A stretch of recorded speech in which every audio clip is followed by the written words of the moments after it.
Shalom Bapak Ibu yang diberkati Tuhan. Hari ini mari kita akan kembali bersama-sama merenungkan firman Tuhan. Tema yang akan saya sampaikan adalah seorang pecundang berakhir menjadi seorang martir.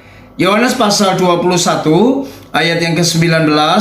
Dan hal ini dikatakannya untuk menyatakan bagaimana Petrus akan mati dan memuliakan Allah. Sesudah menyatakan demikian, ia berkata kepada Petrus, "Ikutlah aku." Saudara, siapa yang tidak kenal Petrus? Petrus adalah salah satu murid Yesus yang luar biasa. Ia berani menyatakan sikapnya terhadap Yesus.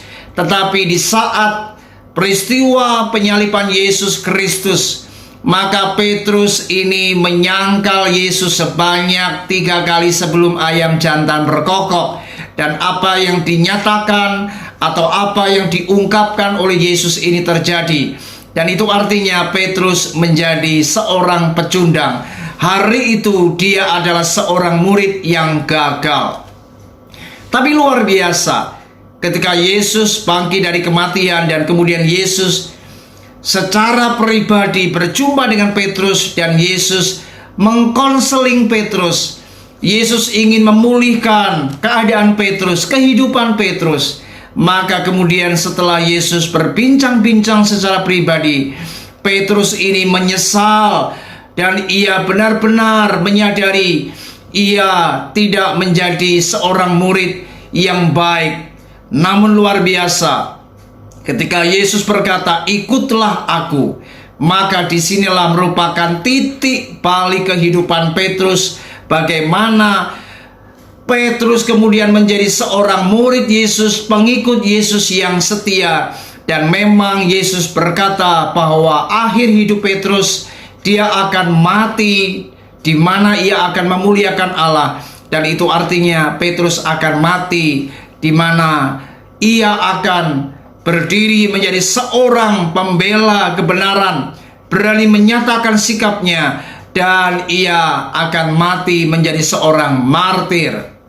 Saudara, ini sungguh mengagumkan bagaimana Petrus ini kemudian berubah dan ia memang secara mencatat ia mati membela kebenaran, ia mati demi Injil, ia mati membela nama Yesus. Dan ini benar-benar luar biasa. Petrus menjadi seorang martir. Saudara, dari kehidupan Petrus kita belajar. Dari orang yang gagal menjadi orang yang hebat. Dari orang yang awalnya hidupnya buruk menjadi orang yang luar biasa. Hari ini, ketika mungkin Anda gagal, mungkin Anda adalah orang yang pernah melakukan sebuah kesalahan. Saudara, hari ini saya katakan belum terlambat. Mari belajar dari Petrus. Hari ini mari kita harus menjadi orang-orang yang setia kepada Tuhan. Mari buktikan dan tunjukkan bahwa kita adalah orang-orang yang mau diubahkan. Dan kita mau menjadi orang-orang yang hidup lebih baik lagi. Saya percaya ada orang-orang yang awalnya memang buruk, tapi akhir hidupnya benar-benar hebat, mengagumkan, dan ia jadi berkat.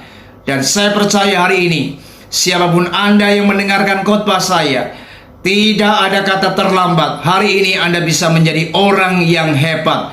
Anda bisa menjadi orang yang berhasil. Anda bisa menjadi orang yang berkenan di hadapan Tuhan. Kuncinya mari kita harus bertobat. Kita harus punya semangat.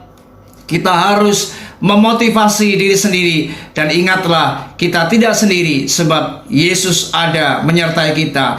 Dan ketika kita mau minta ampun, Tuhan pasti akan mengampuni dosa kita dan akan memulihkan kita. Mari hari ini belajarlah jadi orang-orang yang setia, orang-orang yang luar biasa, di mana engkau akan membanggakan Tuhan dan hidupmu memuliakan Allah. Tuhan Yesus memberkati. Shalom.